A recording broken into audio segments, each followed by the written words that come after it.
अब आते हैं कांग्रेस की तरफ। कांग्रेस की जो बैठक 3 जुलाई को होनी थी नहीं हो पाई, खड़गे भी बेंगलोर चले गए थे। अब वो बैठक 6 जुलाई को होगी। 6 जुलाई को दिल्ली में कांग्रेस की सबसे इंपॉर्टेंट बैठक होने जा रही है। कई बैठकें हो चुकी, हर बार ऐसा लगता है कि अब फैसला होगा, लेकिन इस बार मैं नहीं समझता फैसला टाला जा सकेगा।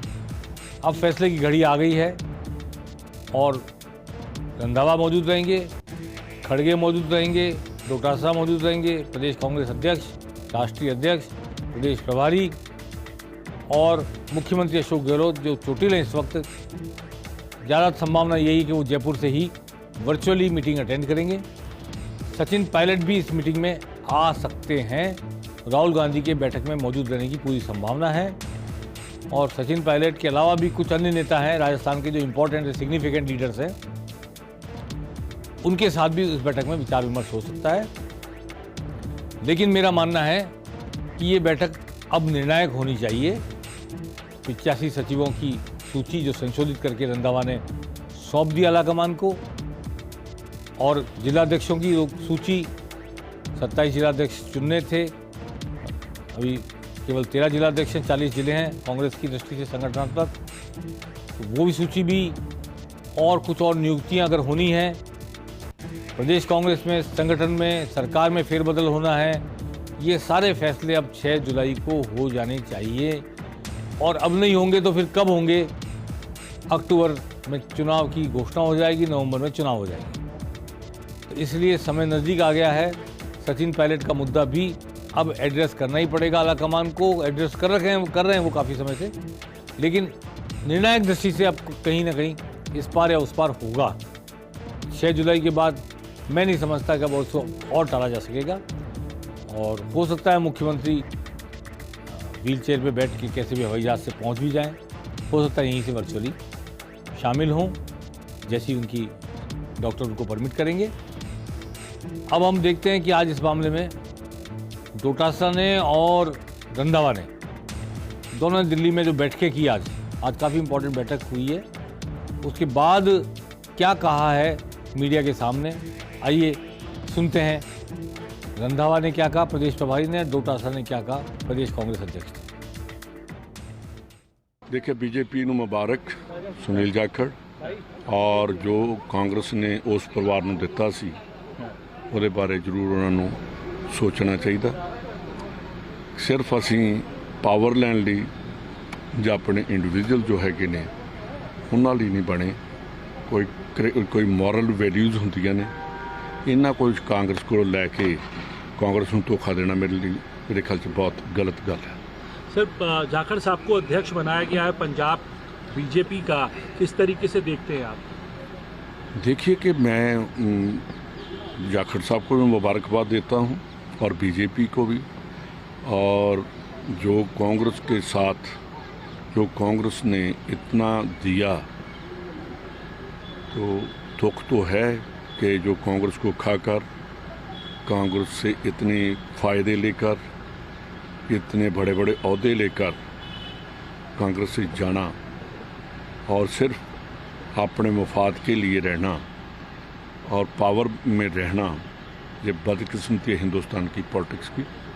और जो लोग लेते हैं उनको भी सोचना चाहिए कि ना ये पार्टी के हैं, ना देश के हैं, ना पंजाब के हैं। सब कंप्लीट है, वो एआईसीसी जानती है कब तक। आप लोगों ने सूची सौंप दी है एआईसीसी को? बिल्कुल बिल्कुल। सर, जो 6 तारीख को मीटिंग होनी है उसमें मान सकते हैं कि सब कुछ रिजॉल्व हो जाएगा? कोई है ही नहीं, कोई झगड़ा ही नहीं है, तो रिजल्ट क्या होगा? आगामी इलेक्शन कैसे लड़ना उसको लेकर के सर, जो पार्टी फैसला मीटिंग होने वाला कितने था- बजे है सर ये बैठक? 10:30-11 बजे। सुबह 10:30 बजे। जी जी। तो उसमें सभी लोग लगभग जो जिनको कॉल किया गया। सर, जो फैसला आने वाला था वो भी हो जाएगा सर 6 तारीख को? क्या फैसला था आपको ज्यादा पता है, मुझे तो पता नहीं फैसला क्या था। मीटिंग के बाद में हमको तो चुनाव लड़ना है, सब यूनाइट होके चुनाव लड़ रहे हैं। अब ये तो प्रदेश कांग्रेस अध्यक्ष हैं, ये कब मानेंगे कि झगड़ा है, कोई विवाद है और सरेआम पदयात्रा निकली, धरना दिया गया, नारेबाजी हुई, भाषण हुए। चलिए, अभी शांति है इस वक्त और इस वक्त इनको यही कहना चाहिए कोई विवाद नहीं है, पर जो भी है, चाहे वो पर्दे के पीछे है, दिलों के अंदर है, उसे सुलझाए बिना कांग्रेस चुनाव मैदान में नहीं उतर सकती पूरी ताकत के साथ। इसलिए छोटा सा कुछ भी कहें, पार्टी की ऑफिशियल पद पर बैठकर आदमी कुछ भी बयान दे, वास्तविकता यही है कि सचिन पायलट और अशोक गहलोत के बीच का जो भी समझौता होना है और उसे क्रियान्वित होना है, वो 6 तारीख और 6 तारीख के बाद हो जाना चाहिए। तभी पार्टी पूरी ताकत से चुनाव मैदान उतर पाएगी। चुनाव की रणनीति बनेगी, इसमें कोई दो राय नहीं। चुनाव नजदीक आ रहे हैं तो रणनीति ये भी बना रहे हैं, वो भी बना रहे हैं, दोनों पार्टियां बना रही है और पार्टियां भी बना रही है। तो मीटिंग में वो सब लोग शामिल होंगे जो रणनीति बनाने के लिए जरूरी हैं, परंतु मुख्यतः संगठनात्मक नियुक्तियां और सचिन पायलट को लेकर जिस भी तरह का फैसला होना है वो ये इंपॉर्टेंट इशू होंगे 6 जुलाई की बैठक में। अशोक गहलोत दिल्ली जाते हैं या यहाँ से वर्चुअली शामिल होते हैं, ये डॉक्टरों की सलाह पर निर्भर करेगा। आज एक और बड़ी घटना हुई है। भारतीय जनता पार्टी ने जितनी सभाएं की, हर सभा में अशोक गहलोत सरकार पर सबसे बड़ा आरोप पेपर लीक को लेकर लगाया और सचिन पायलट में भी पेपर लीक का मुद्दा उठाया और पेपर लीक के मुद्दे पे बेरोजगारों को कुछ भत्ता देने के लिए या हर्जाना देने के लिए, कुछ मुआवजा देने के लिए कहा। कुल मिलाकर पेपर लीक के मामले में सरकार ने आज सख्ती दिखाने का फैसला किया है और आगामी मानसून सत्र में विधानसभा के सरकार विधेयक लेकर आ रही है। इस विधेयक में पेपर लीक में जो लोग शामिल होंगे, सार्वजनिक परीक्षा के पेपर लीकेज में जो लोग शामिल होंगे, उनको उम्र कैद का प्रावधान किया जा रहा है राजस्थान में। और उम्र कैद का प्रावधान करने का मतलब ये कि ये सबसे कड़ी सज़ा है। अब वो फांसी तो हत्यारों को ही दी जाती है, वो भी इसमें जो rare of the rare case में दी जाती है, लेकिन ये उसके अलावा सबसे बड़ी सज़ा यही है। तो जीवित व्यक्ति को उम्र कैद की सज़ा बहुत भारी होती है, बड़ी सज़ा होती है। अशोक गहलोत सरकार ने आज ये फैसला लिया है। इस संबंध मुख्य सचिव को प्रावधान करने के लिए, मसौदा तैयार करने के लिए कह दिया गया है। आगामी मानसून सत्र में ये विधेयक आएगा, उम्मीद की जानी चाहिए कि पारित भी हो जाएगा और सरकार बेरोजगारों के साथ न्याय करने के या न्यायपूर्ण व्यवहार करने के परिदृश्य के साथ जाना चाहती है चुनाव में। इसलिए उम्र कैद की सजा का कड़ा प्रावधान पेपर लीक के मामले में किया जा रहा है। इसका विधेयक आएगा।